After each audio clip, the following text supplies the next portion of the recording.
Do you have a special place for our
Order.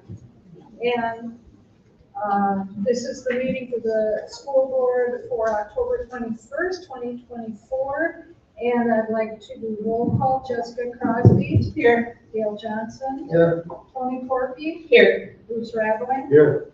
Tina Stather. Here. Sorry, I have to turn my mic on. Okay, Roxanne Skosedich. Here. Joanne Smith. Here. Beth Shermo. Here. Joel Sullivan. Here. Hi. Let's stand for the Pledge of Allegiance. I pledge allegiance to the flag of the United States of America and to the republic for which it stands, one nation, under God, indivisible, with liberty and justice for all. Okay, we have a short agenda tonight, and I would like to ask to approve the agenda as presented. We'll do that during the session. Could I have a motion? I'll move. I'll second. Okay, discussion. Could we, I would like to take item 16 off of the consent agenda, or we can discuss it and have it on next one. Sure, at a future time, we'll remove that. So, all those in favor? Aye. Opposed? Motion carried.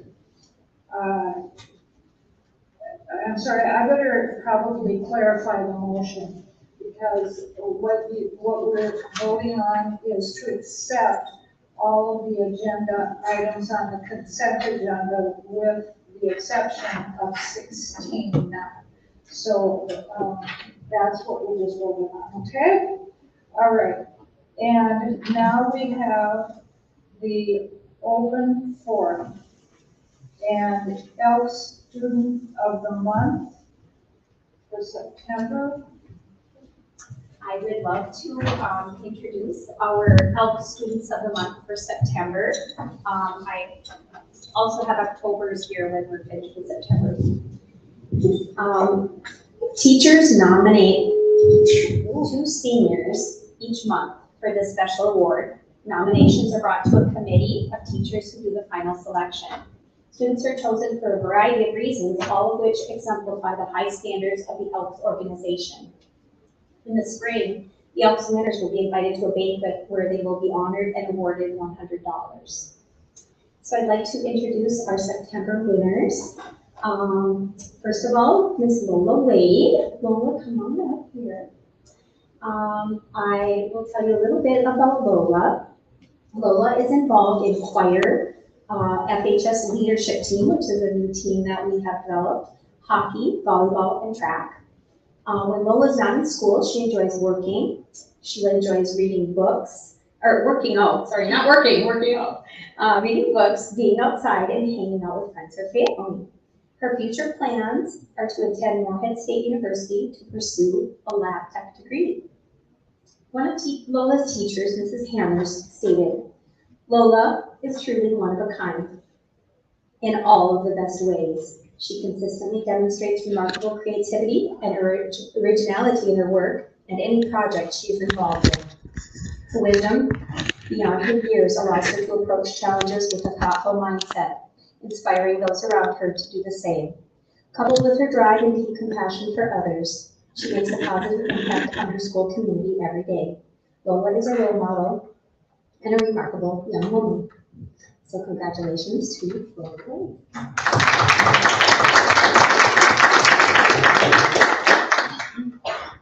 And you're going to stick around for photos?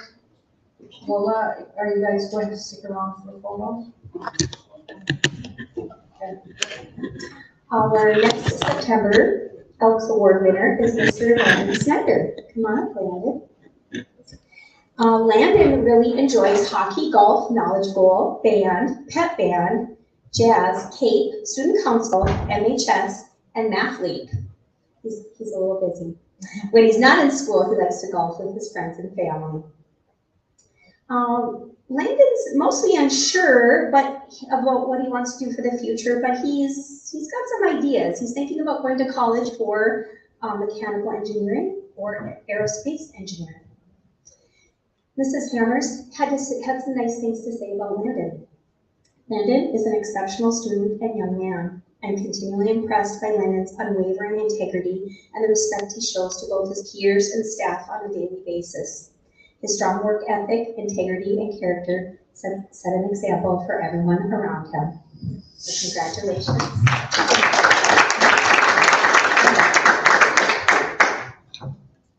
All right, we have our October winners, and this is a double month because of school starting, so Nora will get back on track. We have our October Elks Award winner, Miss Piper Thompson. Piper is also involved in MHS, volleyball, basketball, and track. She loves being with her friends and family, going to her shack and cabin, hunting and fishing, and just being at the lake. Nice. So when she goes off after high school, she plans to attend St. Scholastica and get her nursing degree. She wouldn't mind being a trophy wife and marrying rich. Piper's got a great sense of humor, if you couldn't tell. I just read it all, Piper. Mrs. Hammers had some lovely things to say about you, Piper. Piper brings a smile to the classroom each and every day. She's compassionate towards her classmates and has a welcoming presence. Always ready to greet others with a friendly smile. I can always count on Piper to eagerly participate in discussions and activities. She's a natural leader and makes the classroom a better place by her being part of it. Piper's presence in our school community will be truly missed next year as she embarks on her very bright future. Congratulations. And we have one more award winner who wasn't able to be with us tonight, and that is Miss Kieran Ford. And Kieran is involved in girls swimming and diving, basketball, and cheerleading. Kieran enjoys doing dance with Dancing with Darcy. She enjoys reading, doing puzzles, and spending time with her family and friends. After she graduates from high school, she plans to take a year off to work and explore more career options. Mrs. Hammers had some nice things to say about Kieran as well. Kieran shines brightly in everything she does, whether it be in the classroom or diving into the swimming pool. I think that she's at swimming right now, actually. She's quite a leader to those around her, setting an example as she guides her peers with thoughtfulness and determination. Kieran is creative and bright, and the future will hold great things for her. So congratulations to Kieran. Okay, thank you. And are we going to pause so you can get some photos? Okay, we'll just pause the meeting.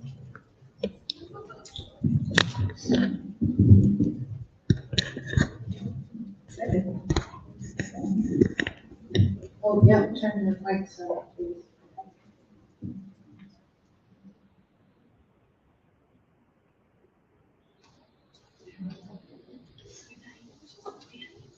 Thanks, guys. Thank you. Get back to practice. Okay, we'll resume our meeting. And now under item 2, under open forum, we have a board presentation on career adventure powered by JET by Alyssa Hackenmiller, the career counselor. Come on up. Thank you. Chair Stokes-Ed, Leach, board members, Superintendent Sherwood. I don't want to be late. Okay, I have some handouts, so. I don't think that's on. Oh, I'm kind of loud, but I suppose maybe get heard. Yeah, you Online could push purposes. kind of hard on the button. Okay. So that will work. We'll wait for the rest of it.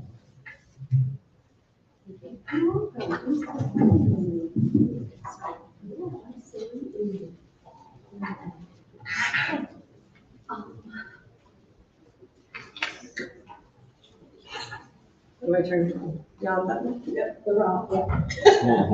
The little on button. All right, are we on? Yeah. All right, thank you for having me. As Chair Stokes-Ed said, my name is Alyssa Hackenmiller. I am a career counselor with a company called JET, Jobs Empowerment and Training.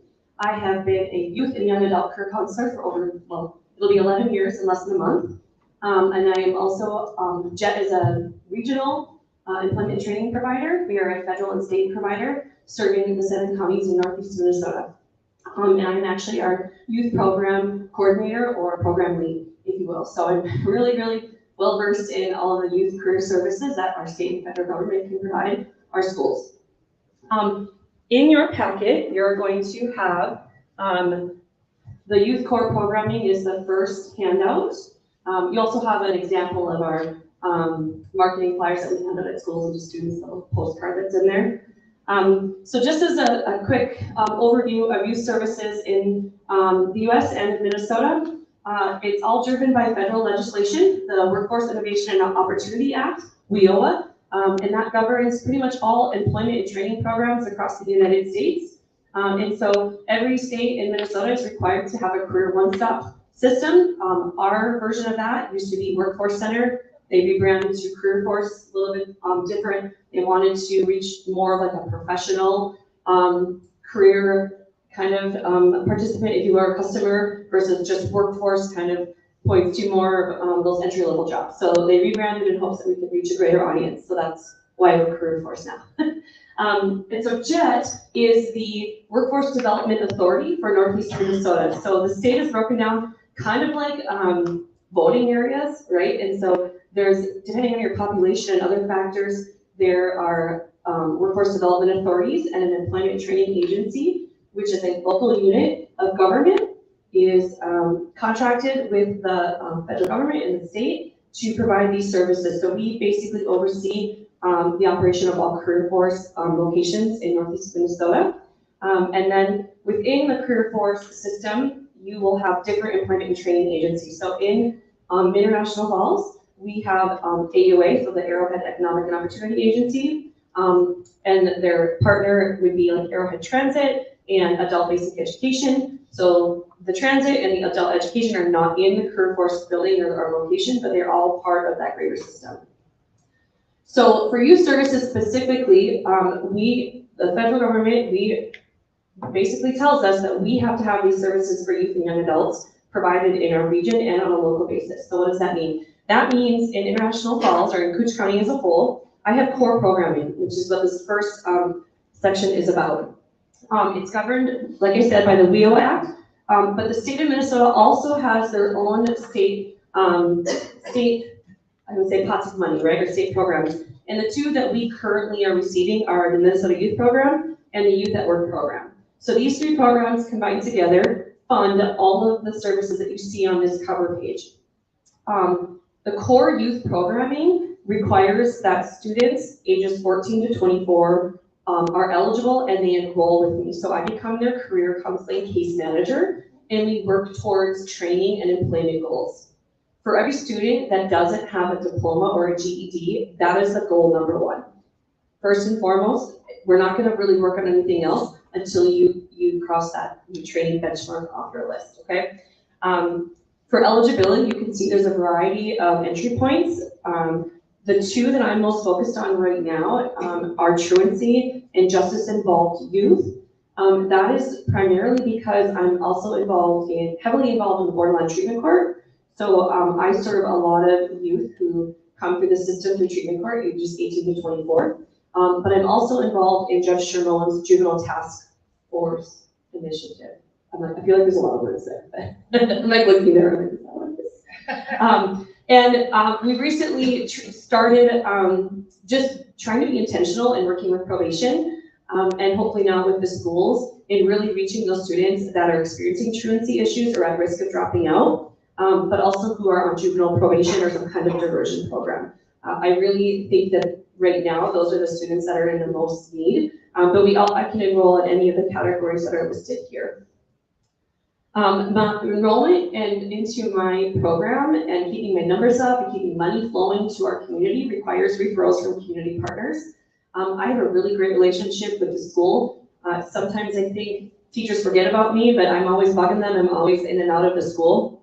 And I'm working on building that relationship with the probation officers, like I said earlier.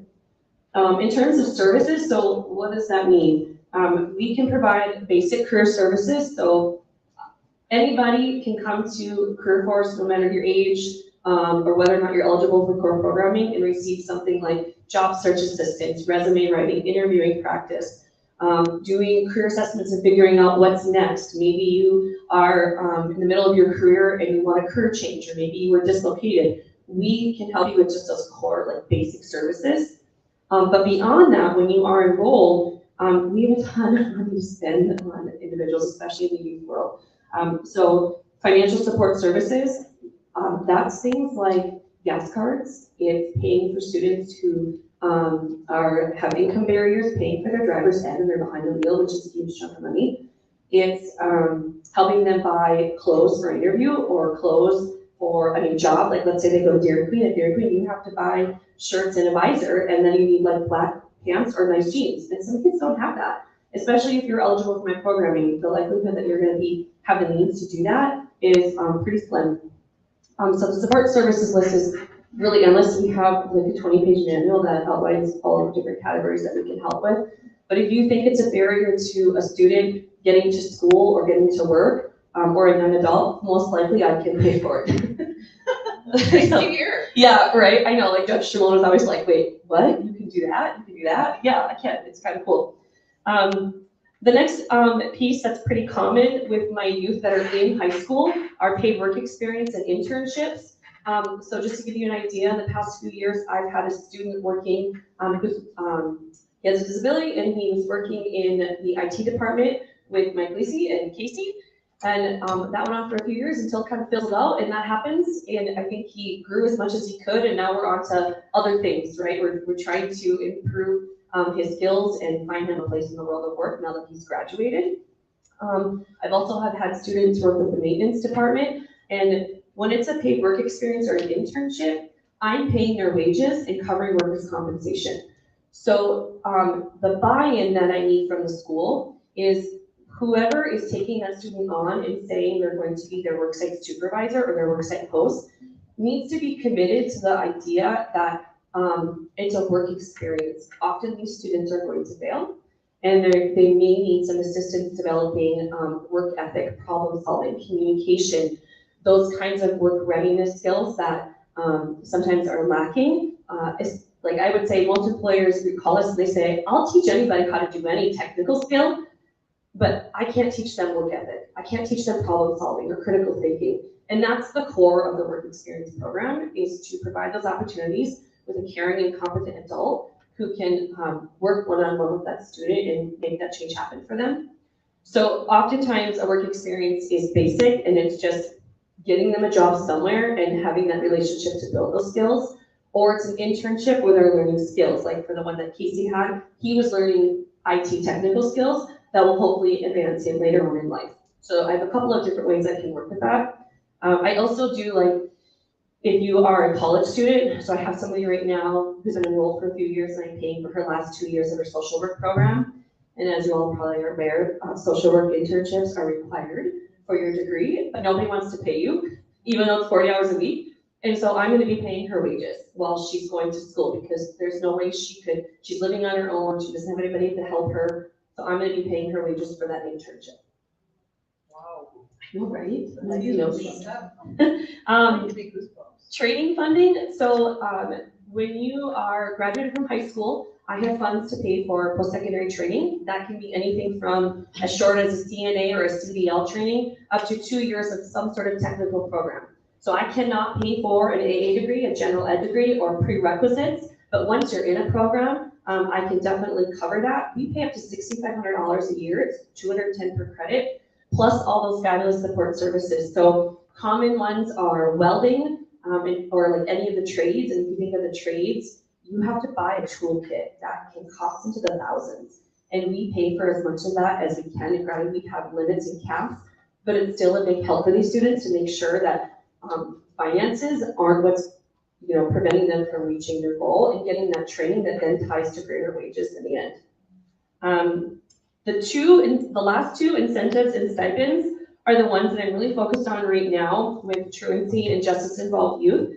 Incentives, if a student has a goal of completing a semester or a grade, or even like showing up to school for 10 days in a row or whatever have you, I can incentivize that. So like, for example, I had, I'll call him a super senior at the ALC a couple years ago, and he was 19, and he had senior slump come March, and he literally only needed to turn in like 20 more assignments and he would graduate. and he was having a hard time staying motivated. And so we came up with a plan with the ALC instructor, and we determined how many days he had to show up and how long he had to be there and how many assignments he had to do to complete. And at the end of each week, I either gave him a gas card, so a $40 gas card, or maybe I paid his rent, or I just gave him cash. So it could be 25 bucks a week, it could be 50, whatever that student needs to get them to the finish line, we can do that. And then stipends, that also is for short-term training. I use that a lot with GED students. So if you are 17, 18, 19, up to 24, and you're working on your GED, the odds are you're probably living on your own. And something happened in your life that got you to this point, right? Well, when you're living on your own, what do you have to do during the day to make ends meet? You have to work. They're not going to dedicate time to a GED classroom when the GED classroom is open. So instead, I offer them a stipend. It's not much, but it's $10 an hour, up to 10 hours a week, for every hour they spend in the GED classroom or online with an instructor. So it offsets a little bit of their wages that might be lost while they're working on their GED. And then for every test they pass, so it's 4 tests for a GED, I give them a $25 cash reward. And then once they get their GED, it's $100. So it's $200 total if you get your GED, plus all the incentives along the way. So big cash incentives for our core programming and to keep young adults and youth motivated to reach those goals that we all know are super important for their success later on in life. I'm giving you a ton of forms today. I just wanted you to get an idea of some of the forms that come back and forth between myself and your staff. And so the first form is the student referral for youth programming. It's just a general form. I actually gave 2 of them out earlier to Landon and Piper, and I have one for here, job searching. I would love to meet with them. The programs they mentioned and the job searching are great fits for what I do, and they're seniors. And so anytime a teacher has a referral or a student is interested in meeting with me, they can fill this out and send it to me. The next one is my specific truancy referral I created. I really am hoping to make a dent in that in collaboration with the Judges Task Force. And so that is there. And if a teacher fills this out with the student and signs it, this is all I need for eligibility. The school staff or the probation officer or the social worker saying, yep, this is what's going on, and they're verifying that they're experiencing truancy issues. The next one is just a release. So if a teacher was wanting to send this to me, I would have them sign this release form, which is just a general release. And then the last one is the eligibility and grade level verification form. I have staff use this often if I know I'm enrolling a student and they know that student wasn't on an IEP.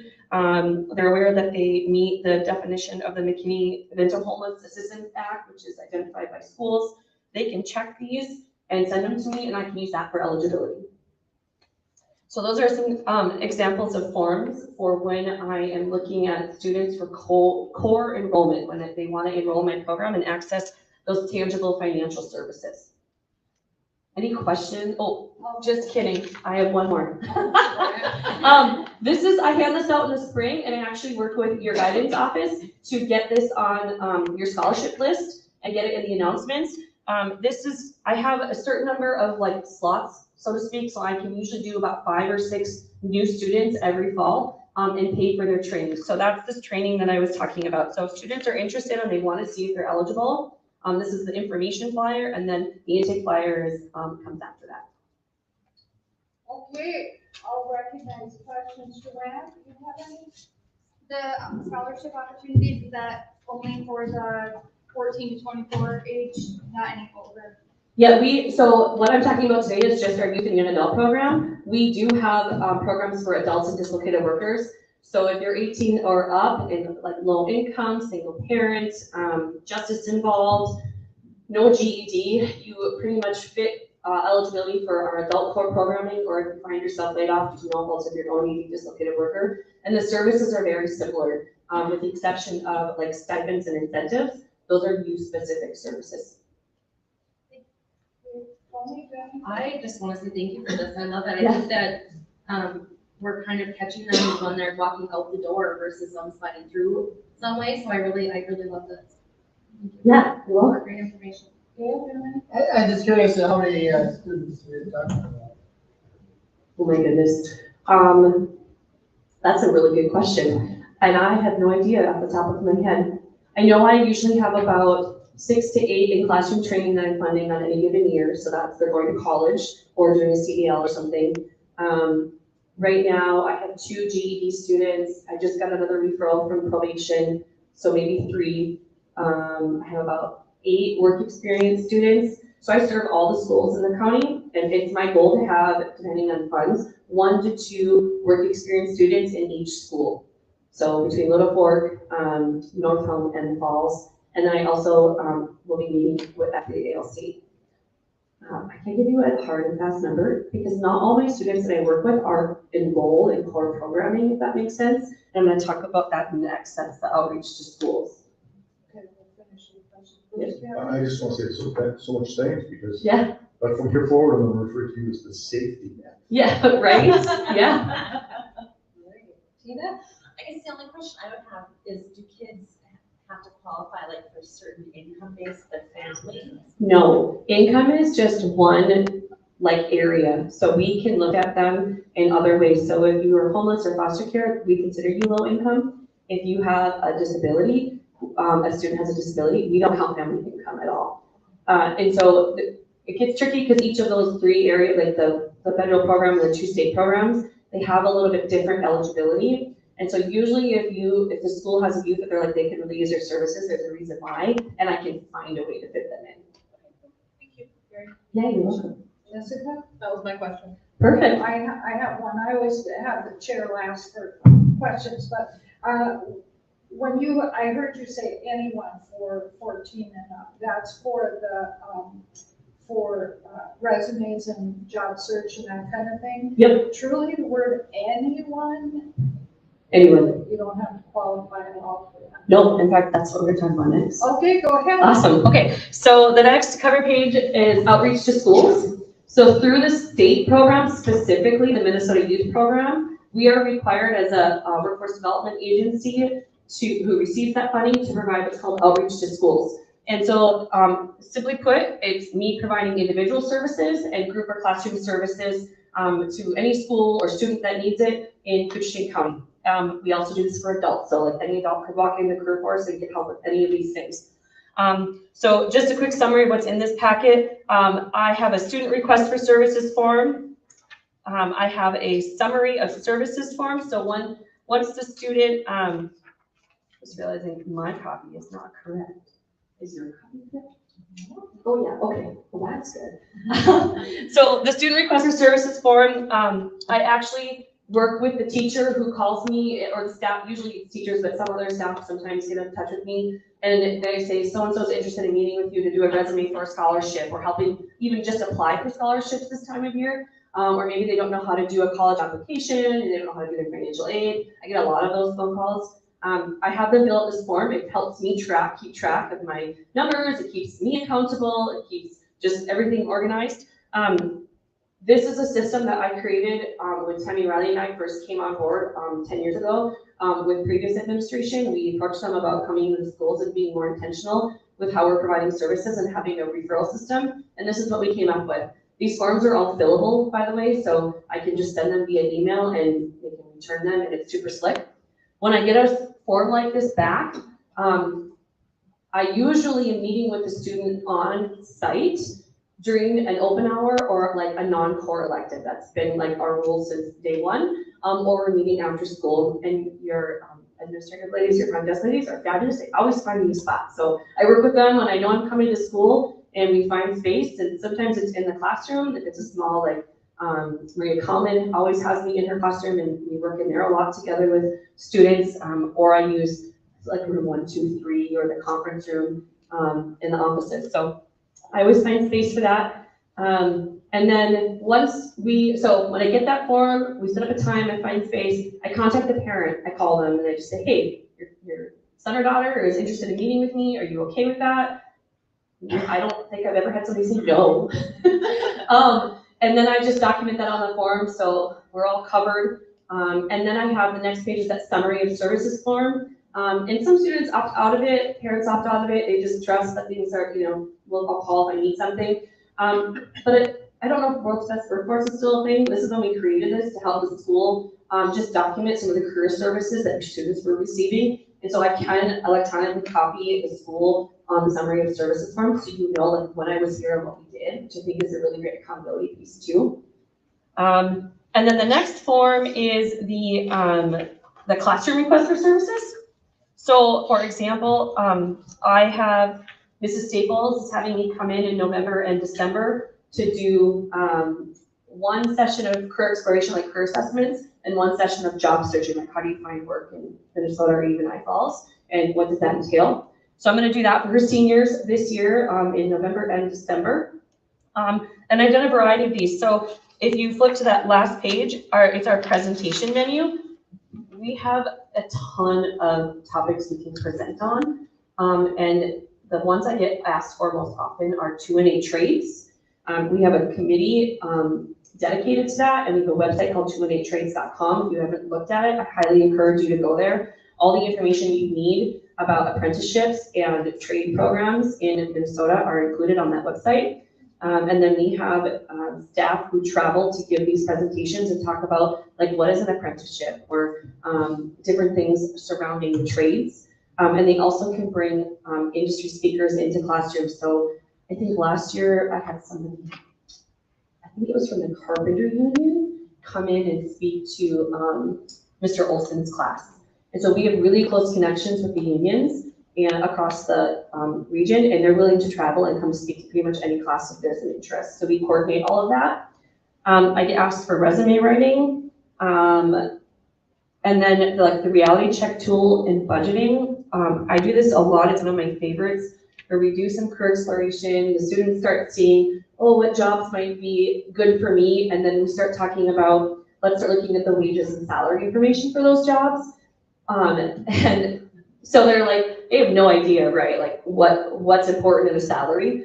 And then, so we write down some of the salaries on the whiteboard, and we find an average, or they tell me what they think they need to earn an hour to make ends meet as an adult living the life they want to live. And then we do a budget together.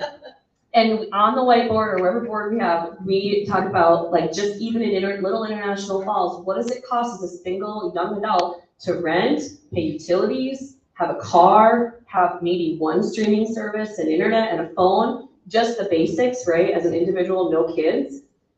And they run out of money real fast.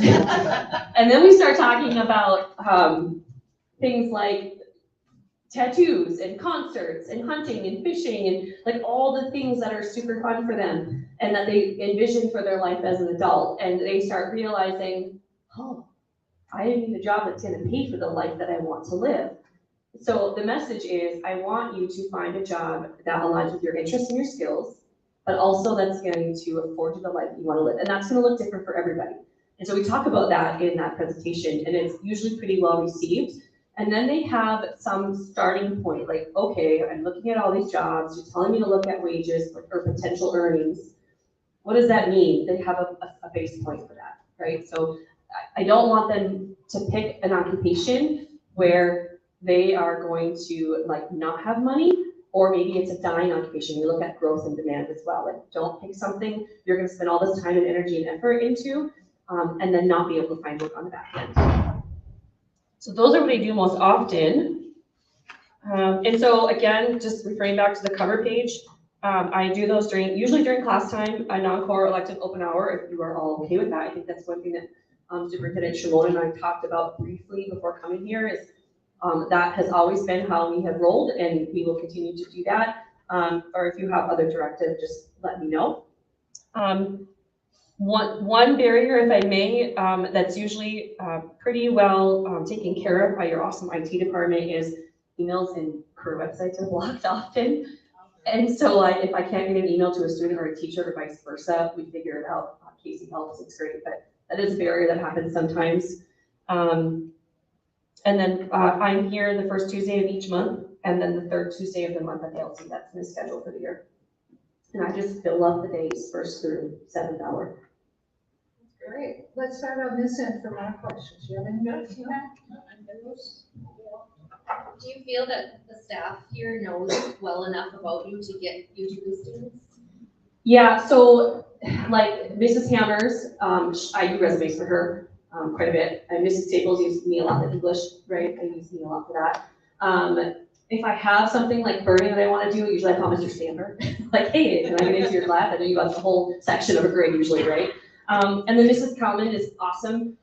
For students that have a disability or on an IEP, our niche and what we serve is sort of like high functioning IEPs. So specific learning disability, emotional behavioral disorder, high functioning autism. If your student needs a para to get through the school or is potentially a participant for the 18 to 21 program, I would maybe discuss with that family a referral to vocational rehabilitation, which is what I do, but specifically for individuals with disabilities, and they're much better at understanding the resources and the needs and the services available for those that are needing a higher level of service.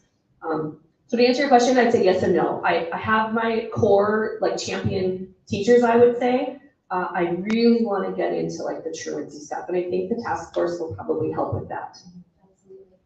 I just think such life skills that they need to know. Yes, so I know. I'm really hoping that my phone doesn't blow up. Like, it's a good thing, but I'm like one human, so we appreciate we'll make it work. Do I have to do anything? Okay, I don't have anything, but thanks so much. Thank you for having me. I appreciate it. I call or email anytime. Okay, and now we have public open forum, but I don't think we have anybody in public open forum. So now we're moving on to the committee reports. And Joe Sullivan, do you have a report for us? Go ahead, stand up and tell us all about it. Thank you. I guess to get things started, we recently celebrated our homecoming week with a variety of events, including the Pet Fest, dress-up days, cake-provided donuts in the lobby, the Peach Fuzz versus Powder Puff volleyball and football game. There was a varsity volleyball game during the school, followed by a football game and a homecoming dance at Young's. The dance was a success. We raised $2,820 for student council. Student council held a blood drive. The target goal was to get enough blood to save 24 lives. We surpassed the goal and saved approximately 28 lives. Nice. Very successful. Some of our upcoming events, our student council will be hosting a food drive through October 21st through the 25th during first hour. And all the food will be donated to the local food shelf. Kate will be having a table at the Halloween Tree Street on October 24th. And we'll also be hosting a scavenger hunt that basically promotes the prevention of drugs and alcohol. Friday, October 25th, the music department will be hosting a haunted museum and bake sale as a fundraiser while providing some Halloween fun. And that's about it. Okay, Awesome. and you are the first one to do a report with that much noise, so thank goodness for that. We have to let the prisoner out of the basement. Thank you. Dale, do you have any questions? Bruce? Thanks, Joe. Tina? No. Jessica? Well, What date did you say was the haunted museum? Haunted museum, October 25th. Thanks. Tony? Joseph, how did you feel during the school volleyball game, like student body wise? Is that a great? Oh, yes. The school spirit was on top. Okay, perfect. Thanks. Great, thank you, Joe. Thanks, Joe. Okay, and now, Principal Tate?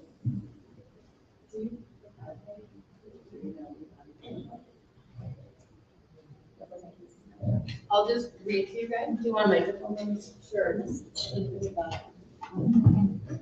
Okay, so we have for October, I probably went over these events already in October, but we had our family picnic and we had a homecoming parade, parent-teacher conferences, and a screening of The Right to Read.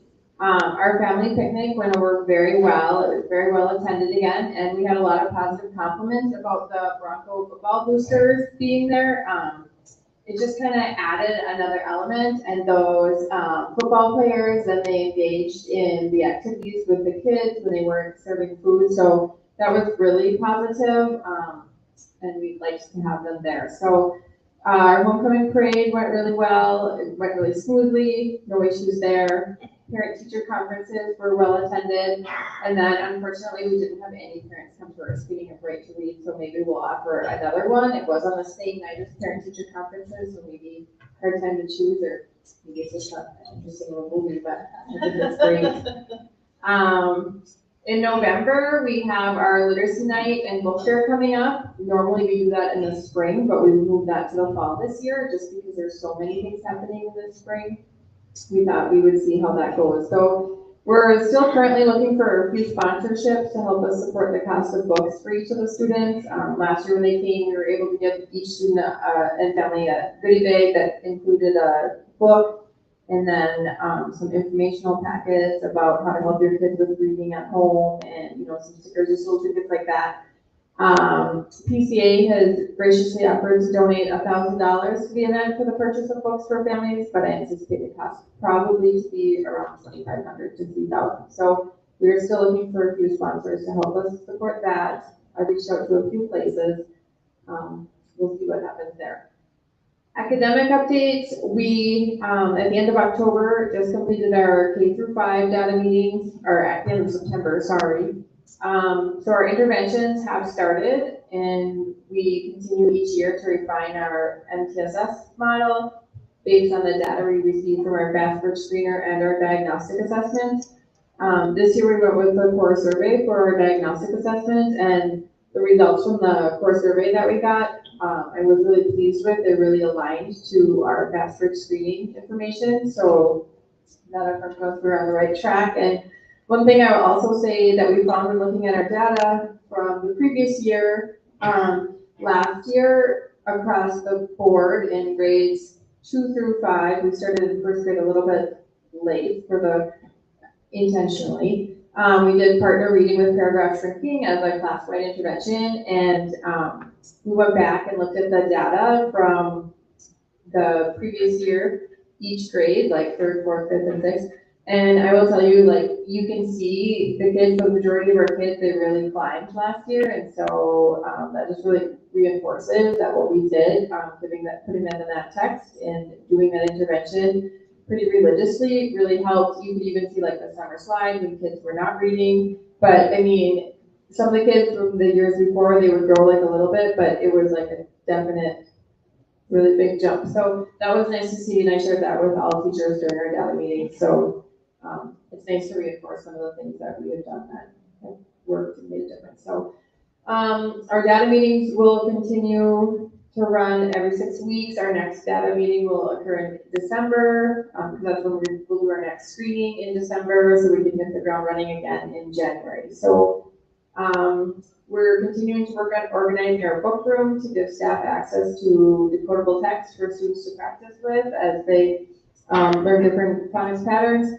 And we got lessons 1 through 41 that align with UFI. Kim McDonald and Christina Dowdy worked really hard on getting that ready, so staff can start checking out books from that room now, but we're not completely finished, but we're really happy and it looks great. We had UFI training on October 7th, and this was a really good, valuable training. We had teachers and paras attend that training, paras that were able to attend. And it was really nice to have them attend because a lot of them are doing some of that scripted intervention with kids. So it was nice to see them or have them see it firsthand from the trainers. We had 2 trainers that one came from Florida and the other from Arizona. So it was nice to have them here to go over each component with us. And we really learned about the important features that we need to ensure we're implementing and following for best results, like they saw in their pilot. So, and we'll continue to receive training in the writing framework, think SRSD, as the year goes along. For social emotional learning updates, I think I've talked about this before, but we are using Character Strong, pre-K through grade 5. And Jordan has created calendars of SEL topics for each week of the month over the school year. So all staff have gotten them, so we all stayed at the same spot and we're all doing what we need to do. And it's been a really good addition this year. It's, the kids engage with it a little bit more than they did with second step. It's updated, a lot of good information. It has tier 2 and 3 interventions. We're just starting to really dig into the tier 2 components it offers, and we'll start using this for kids that are identified at risk by the MySavers and through several discipline referrals.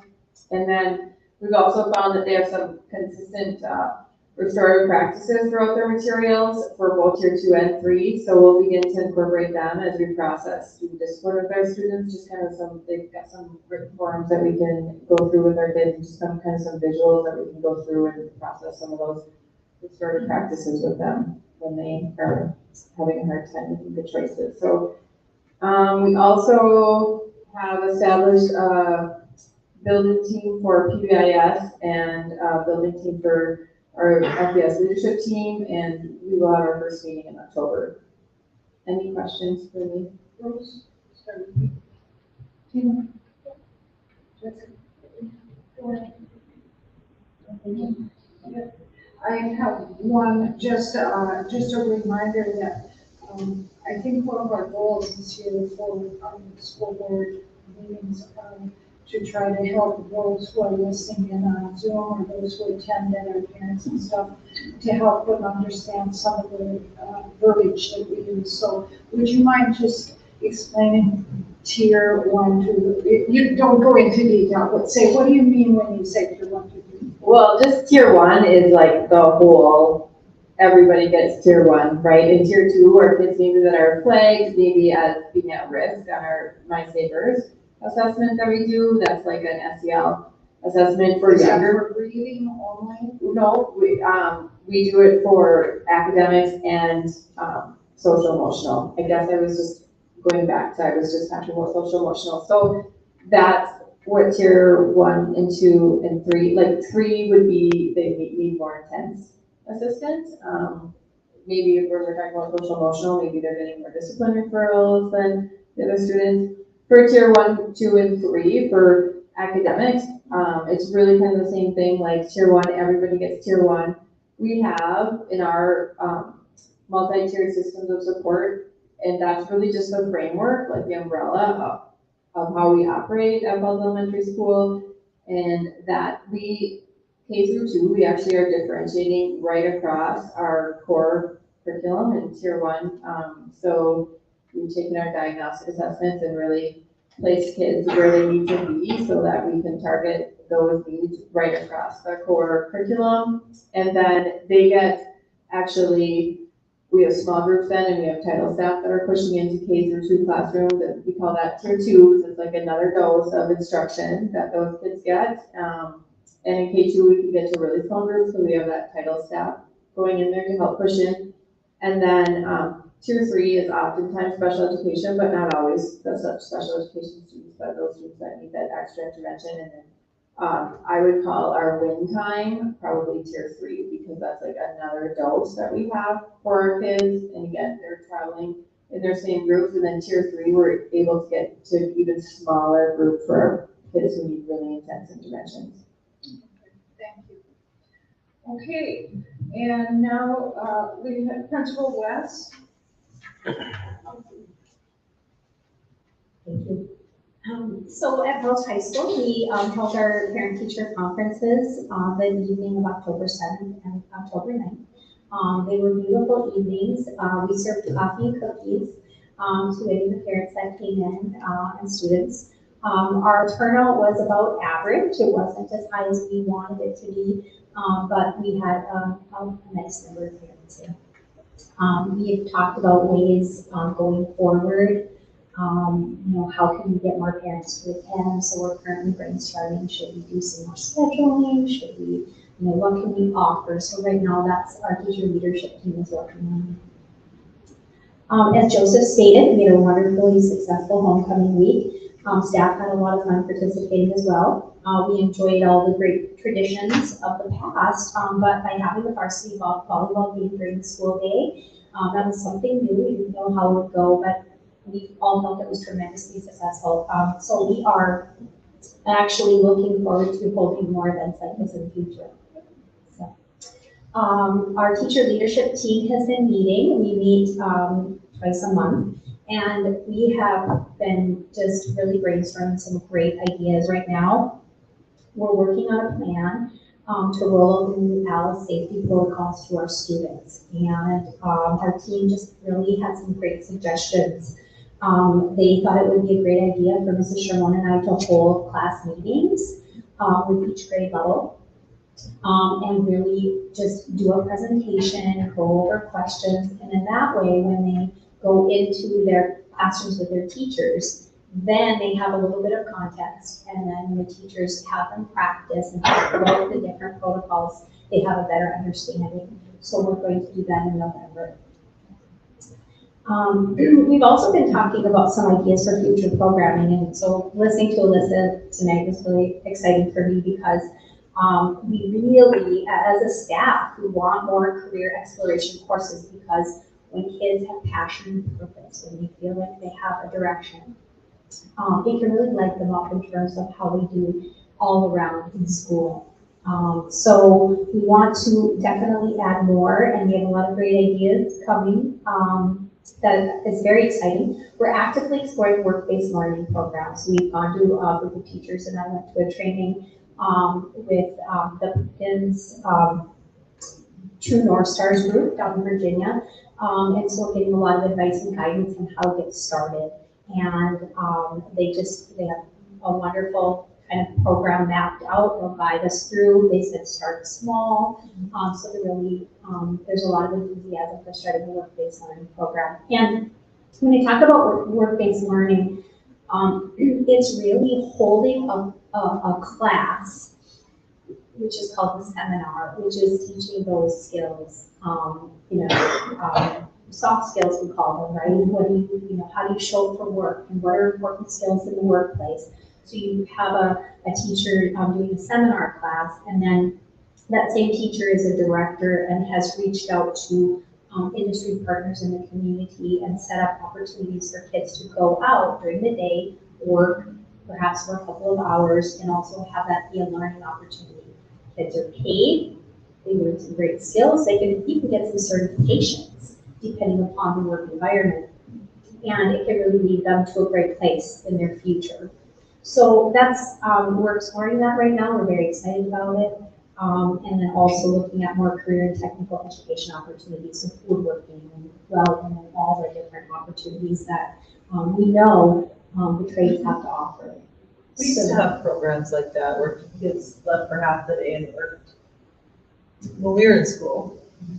Yes, and that would become work release, which is a little bit different. And we are seeing a need for some of that as well. So we've had conversations about how can we also do some work release with students where they, really those jobs that they already have that aren't part of our program. How can we make that workable for them? So we don't really want to offer different options for students because everyone needs something different.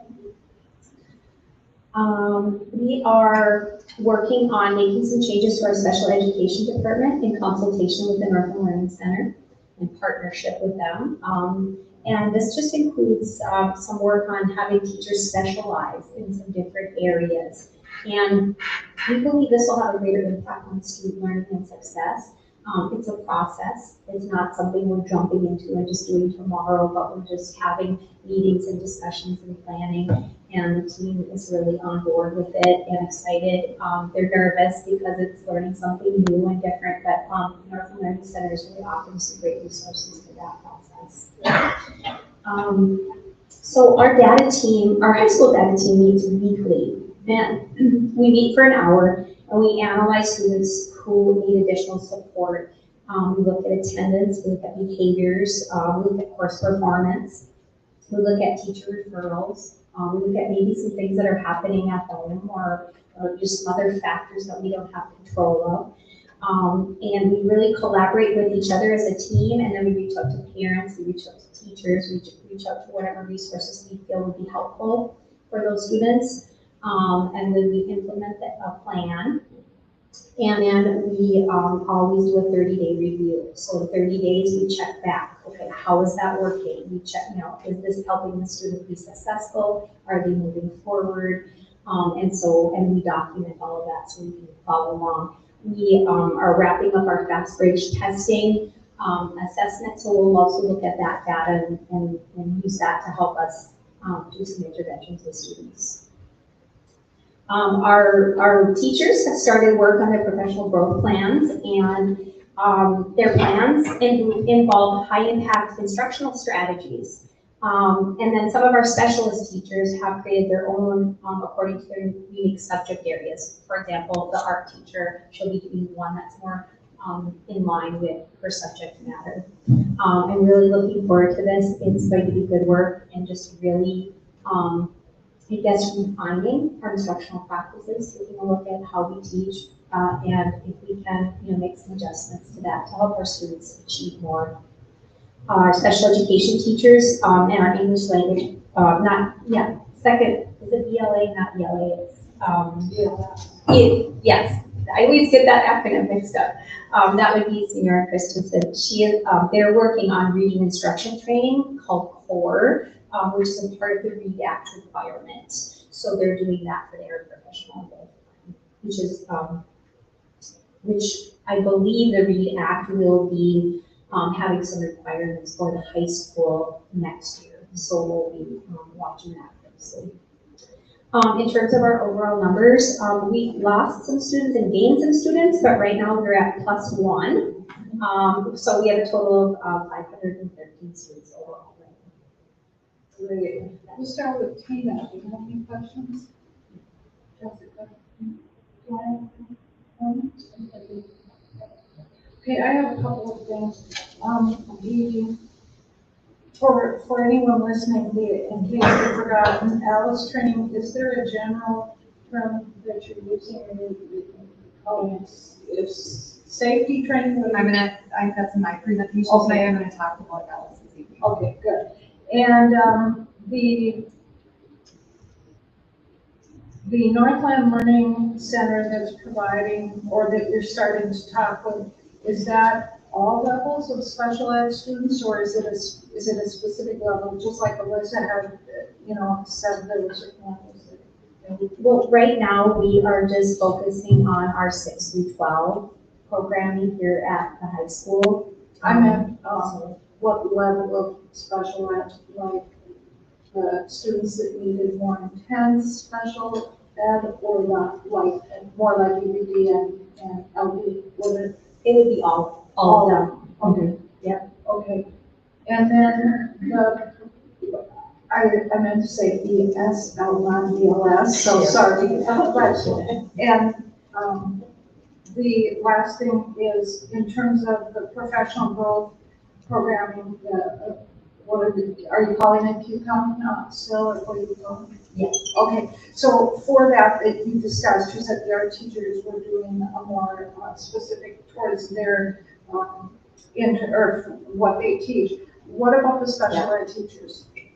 The special education teachers are required to do the READ Act, the reading program, which actually really impacts what they're teaching and how they're working with their students. So it's really applicable to helping the students. So there's no way for teachers who are working with very high need special ed students to opt out and do something more specifically geared towards high need students? At this time, the READ Act is a requirement, so they have to do it anyway. Okay. All right. Thank you very much, Mr. West. And now, is there a report from Tom Holt, Maintenance Transportation? Not today. No. Is there a report from Beth Ann Slatinsky, Community Rep?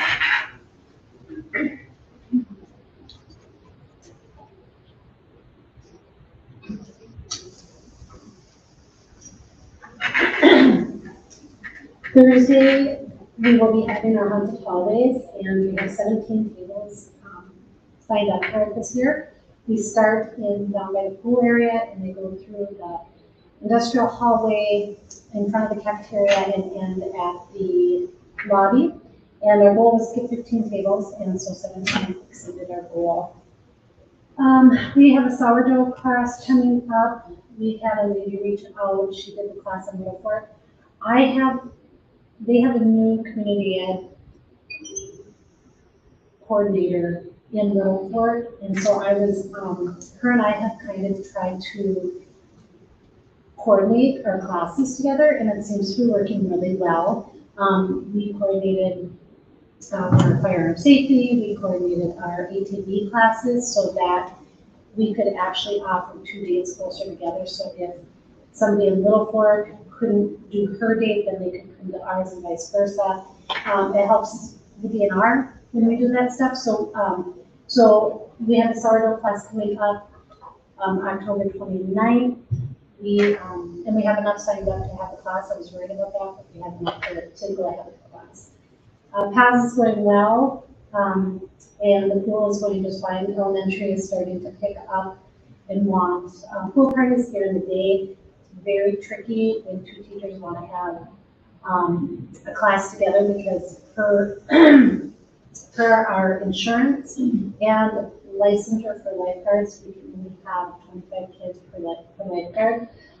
But because I have really tried to get a pool of call-in lifeguards, and I got a couple of retired people and like an old swimmer from here. He took the class, and that seems to work out really, really well. So I'm very excited that the idea came to do this pool so that it's not just kids that can't get out of class. So we've been able to accommodate, fingers crossed.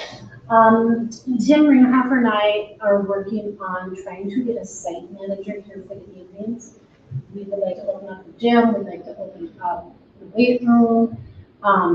And we did have some staff, we kind of just throw it out like, hey, is anybody interested in this? We did have some. So what our goal is to have a calendar and have a pool, send it out to these people, hey, can anybody work?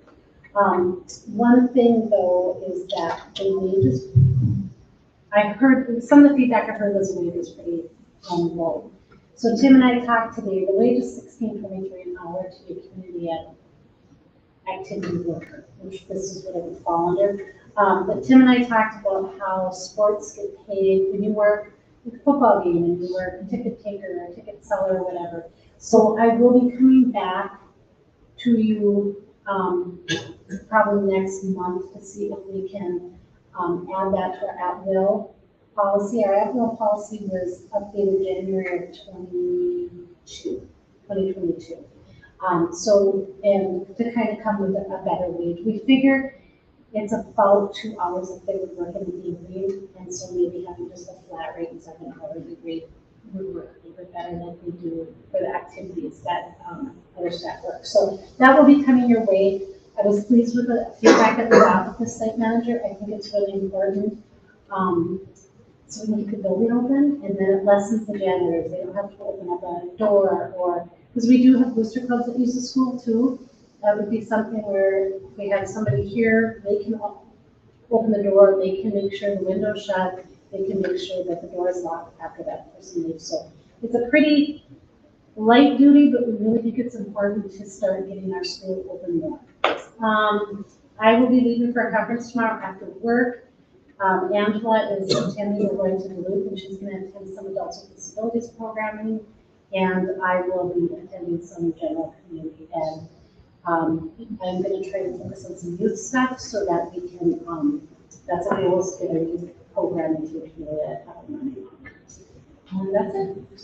Thank you. Joanne, do you have any questions? Thank you. Thanks, Beth. Thanks a lot, Beth. It's just great to hear from everyone. Okay, do we have a report from Activities Director Tim Ringhouse?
Well, West is leading the charge. Awesome. Doing phenomenal work.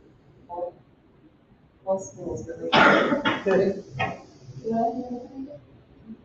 And I just want to say that I am so impressed. I can't believe that we have such expertise being provided to our schools now, and I really congratulate our administrators. Thank you very much, and you should be glad. Okay, and with that, we have our action item, which is like so not exciting compared to everything, but we have to do under the concept of improving systems and structures. You need to do the consent agenda. We did it. When I asked her how to. Yeah, because we pulled out number 16. We pulled out number 16. the agenda. We didn't approve the items. I thought I clarified that we were. That was for the agenda You itself, approved the so agenda. from Dale and Bruce and We then Carrie. have a motion. Oh, okay, so, all those in favor, Please read the motion. oh, sorry. May I have a motion to approve the consent agenda? I'll make that motion. I'll second. All those in favor? Aye. Opposed? Motion carried. Thank you, Joanne. And now with the action items under the concept of improving systems and structures to create a culture where all are welcome and supported. Under 1A, we have the resolution acceptance of gifts and donations. May I have a motion? We'll make that motion. I'll second. Okay, and I will read it. Whereas School Board Policy 706 establishes the guidelines for the acceptance of gifts or donations to the district, whereas the International Falls School District Board encourages the support of the district's educational programs through gifts or donations that meet the goals and objectives of the school district, whereas Minnesota Statute 465.03 states the school board may accept a grant, gift grant that relies on real or personal property only by the adoption of the resolution approved by 2/3 of its members. Therefore, be it resolved, the school board of International Falls Public Schools, ISD 361, accepts with appreciation the following gifts, donations, or grants received by the school district. Pete Taylor, $100 donation to Cape for block party door prize. Bronco softball boosters, $270 for field lawn kit. Bronco cross country boosters, $350 for uniform shorts. Bronco basketball boosters, $3,000 for huddle. Bronco volleyball boosters, $700 for huddle. Super One Food, 60 boxes of food, I assume, for student council food drive. All those in favor? Aye. Opposed? Motion carried. And now, we are at our last agenda item, which is, may I have a motion to adjourn the meeting? I'll make that motion. Go ahead. I'll second. All those in favor? Aye. Opposed? Motion carried. Thank you, everyone. 6:58. I'm gonna write a check, Tina.